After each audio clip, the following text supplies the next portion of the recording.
Welcome to AG's Ace. This is a serious one, although it is about the IPL 2021. The fact is that the bio bubble has exploded within the IPL. Quite a few cases of COVID positive have emerged. And now the bigger problem is what to do next. Let's take a look at not only what has happened, but what could be the way out. So Monday's IPL match between KKR and RCB in Ahmedabad had to be rescheduled after KKR's spinner Varun Chakravarti and seam bowler Sandeep Warrier tested positive for COVID-19. This is the first instance of positive cases within an IPL team bubble since this season began. And one must say that the BCCI has taken some very stringent measures of daily testing, keeping everybody in a bubble, even not allowing food from outside the hotel coming in, but this instance has happened. Let's see how it happened. Now, it is believed that Chakravarti recently left the IPL's biosecure bubble through the official Green Channel to get a scan on an injured shoulder, and that is where he might have been exposed. An IPL statement said the two players had been found to be positive in the third round of testing in the last 4 days. Barring Chakravarti and Warrior, the rest of the KKR contingent's latest tests have come out clear, so there are no worries there.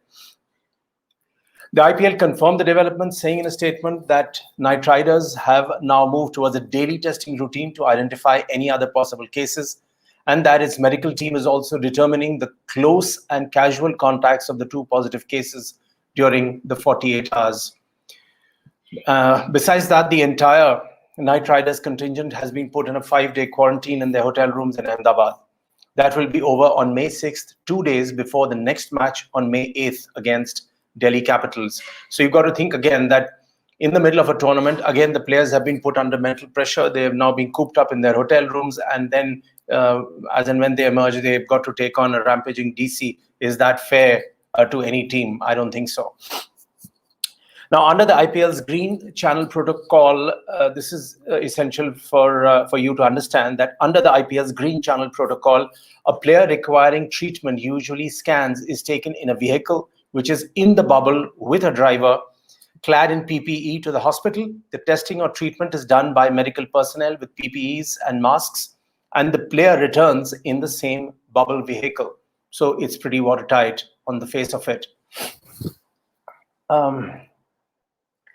The latest development came almost a week after Hemang Amin, BCCI's interim CEO, had reassured all teams that they were totally safe in the bubble. Amin had added that, and I quote him, to be extra vigilant, the IPL had strengthened the testing process, increasing its frequency from every 5 days initially to every 2 days for the second leg of the tournament, during which the teams shifted from Chennai and Mumbai to Ahmedabad and Delhi. On the other hand, 3 members of the Chennai Super Kings franchise, including bowling coach Lakshmipati Balaji, have also tested positive. Now, these tests were RT-PCR tests conducted over the last 48 hours. Balaji was in the CSK dressing room in their last match versus Mumbai Indians. However, rapid antigen tests conducted on Monday afternoon indicated a negative test for all 3, spreading massive confusion within the ecosystem. So the million-dollar question is that can the current edition of the IPL realistically continue? That's a very big question mark. And I know that a lot of your reactions are coming in. Some want the IPL to continue because it is a relief for folks at home in the evening to at least watch a match, take their minds off what is going on around us, because through the day there's pressure. In any case, the other opinion is that in the face of a pandemic, a brutal pandemic which India is facing with so many deaths, so many difficulties around, should such a cricket festival continue or not, and they want it to be stopped immediately. They even think it was a very bad idea that it started in the first place. So that is the second opinion. Now, the IPL has to stop unless the BCCI thinks it's more important than the safety of players and everybody else involved. We agree that there is a lot at stake, and it's also an important tool of distraction for those stuck inside their homes. But then can it happen at the cost of negligence? Or if it impacts the actual players, what about their mindsets? What about what they are going through? Although some of the players have put out some of their videos on Twitter saying that it's the livelihood of some of the lesser known players It is the livelihood of the people attached with a massive tournament of this magnitude. Why deprive them under such difficult circumstances? Another fact is that the BCCI was strongly advised to shift this tournament to the UAE, but that did not happen. Possibly what was going on in the minds of the organizers was that they wanted to prove how India is a safe venue for the T20 World Cup, which comes up in India in October, November. Now it has reached a stage where there are a lot of calls for the World T20 tournament to be shifted to any other country. Of course, we'll have to wait and watch how the situation evolves in India. And as the vaccination process is revved up, let's see where this goes, but those are question marks. Now, if that was not enough, former player and current commentator Michael Slater put out a tweet saying that he has reached Maldives. Some say that he escaped to Maldives and from there wants to go back home. And Slater was very scathing against his own Prime Minister, Scott Morrison, saying that Morrison had made it very clear that no gestures would be made to any of the IPL players or any other member from the Aussie side who are participating in it, where providing them any kind of flights back home is concerned, because this is not a government-sponsored tournament and the people have gone there on their own. This has really, really annoyed Slater. And in between, in fact, about a week ago, Australia suspended all flights emanating from India to their country. So he says, and I quote him, that if our government cared for the safety of Aussies, they would have allowed us to get home. It's a disgrace. Blood on your hands, PM. How dare you treat us like this? How about you sort out the quarantine system? I had government permission to work on the IPL, but I now have government neglect. That is coming from Slater. Former IPL chairman Lalit Modi also says, let's not forget that history will document how the Indian cricketers reacted when a calamity of this magnitude stared India in the face. Modi, who is currently in London, as you know, also revealed that he has not watched a single IPL match for the last 3 days because, within quotes, I was so frustrated to see the players not even doing anything for the public, which may not be entirely true because the players are contributing towards the PM Care Fund. They are making appeals on television, and there's quite a bit of personal initiative being taken.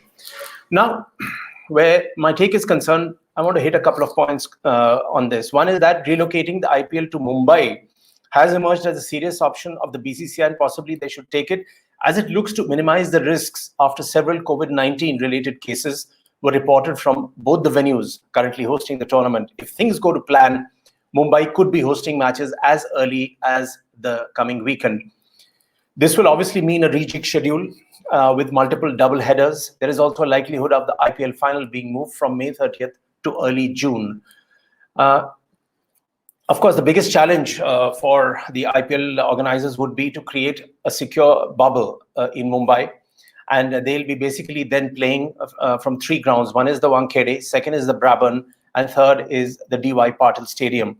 Apparently, from reports coming in, inquiries have been made with the top hotels in Mumbai to ensure that all the 8 teams can be accommodated and the venues can be fixed accordingly. But like I'm saying, I'm going by the reports coming in. The official confirmation is yet to come. And while the Wankhede hosted 10 IPL matches, the other 2 grounds and the Mumbai Cricket Association ground in the Bandra Kurla complex were used by various teams for training purposes.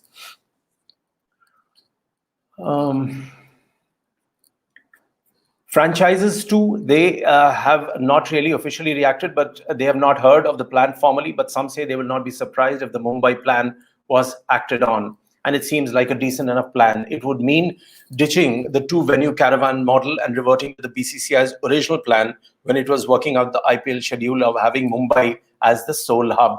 But when the schedule came out, we all know that it involved 6 venues, which are Ahmedabad, Bengaluru, Chennai, Delhi, Kolkata, and Mumbai. Chennai and Mumbai hosted the first leg, while the second leg is being played currently in Ahmedabad and Delhi. I believe the concerns have also arisen. Not only has the bio bubble been breached, but this traveling between the cities in India is a major problem. Suddenly, when Delhi was going through the throes of a major crisis, you had teams flying into Delhi, being accommodated in a biosecure bubble, playing at the Arun Jaitley Stadium. And of course, there is a lot of mental pressure involved when obviously the players are reading about what is going on, watching it on television and in the newspapers. It's not a happy scenario at all.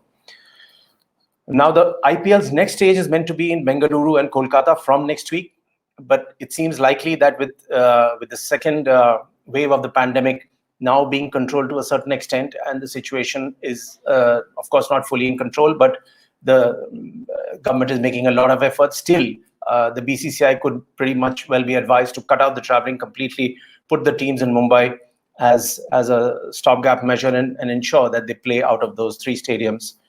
Now, when the IPL began, Mumbai was the worst affected metro in India, with almost 10,000 new cases every day. It is now acknowledged that it is in a much better situation now, with 2,662, the lowest daily tally since March 17th being registered. It was a steep drop from a month ago.